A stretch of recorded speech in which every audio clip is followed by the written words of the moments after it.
Arizona Cardinals quarterback Kurt Warner is regarded as one of the best to ever play the game. He's been to the Super Bowl 3 times, winning Super Bowl 34 with the St. Louis Rams. Statistically, the 4-time Pro Bowler is the second most accurate quarterback in the history of the NFL. In the 2008 season, he led the Cardinals to their very first Super Bowl appearance. But that's just one side of Kurt's story. The other side began over 20 years ago when he met his wife Brenda. He was a struggling quarterback and she was a single mom with 2 kids.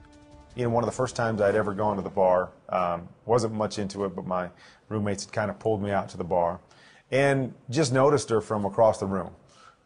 You know, short, brown, spiky hair with the mini skirt on and the red boots and dancing up a storm out there.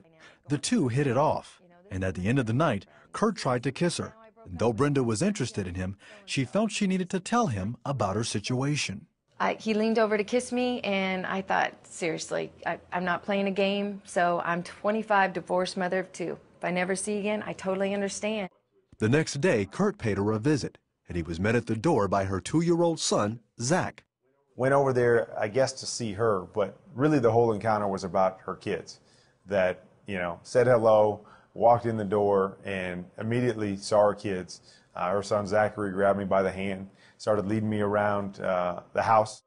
Zach warmed up to Kurt almost immediately, and it didn't seem to matter to Kurt that Zach was blind.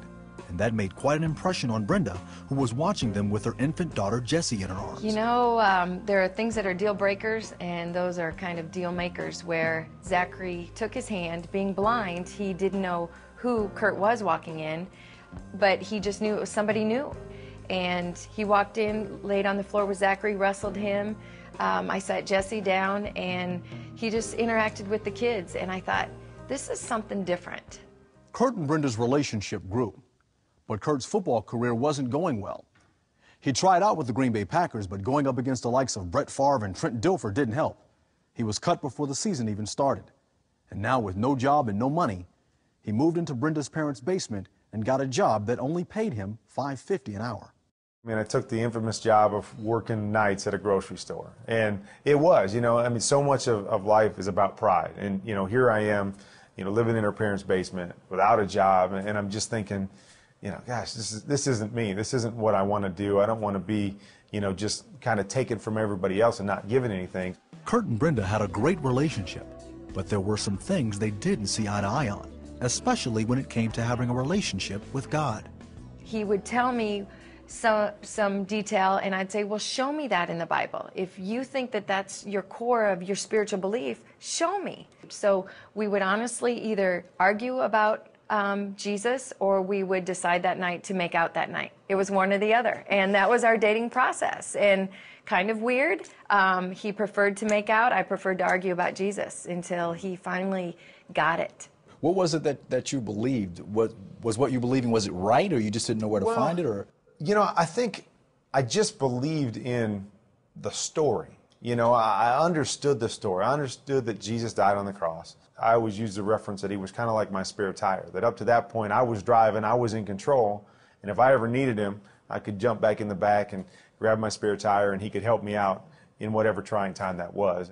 Kurt and Brenda grew even closer, and Kurt felt the pressure to make enough money to marry and to have a family. So in 1995, he joined the Arena Football League with the Iowa Barnstormers. And when he did, he got more than he bargained for when his teammates invited him to a Bible study.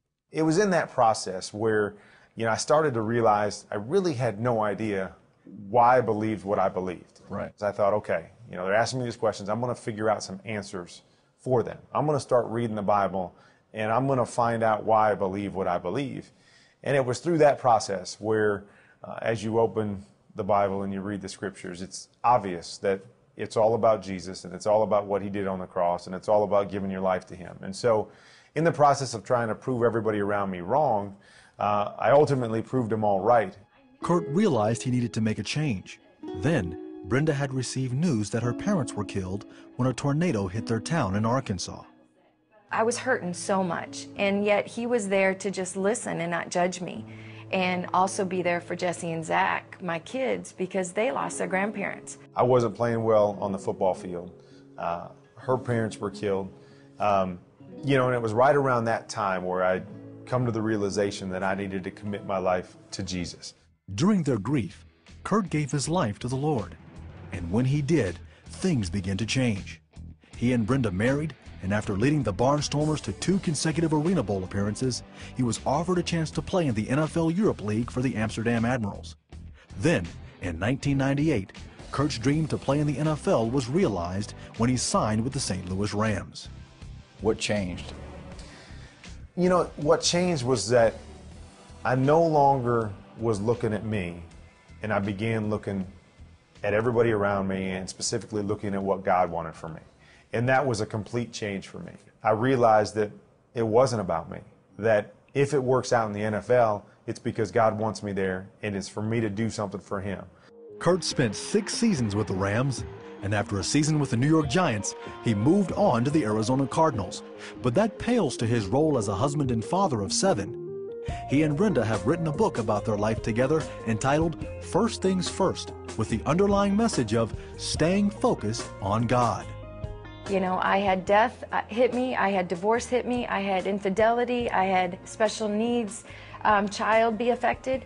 You don't know what's ahead. It's a fallen world. So I encourage people to see that if you build that foundation, then that's what matters. Just like our marriage, we knew what we believed before the NFL gave us millions of dollars.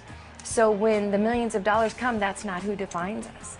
That the NFL doesn't, the popularity, the fame and fortune, we have that foundation built beforehand. It doesn't mean everything's going to be perfect. And I think that's what people get the sense of when, okay, they see Kurt Warner and they know his story, and you know, Kurt and Brenda and the 7 kids, and everything's just perfect. And that's a huge part of this book, is that it's not perfect. You know, her life, she's going through struggles. I've gone through struggles. We still battle together. I mean, we struggle raising kids, you know, but the thing, like she said, is that we always know that God's with us and God's leading us, and God's going to work it together no matter where we screw up. I don't know how we do it, you know, without Him. I mean, I don't know.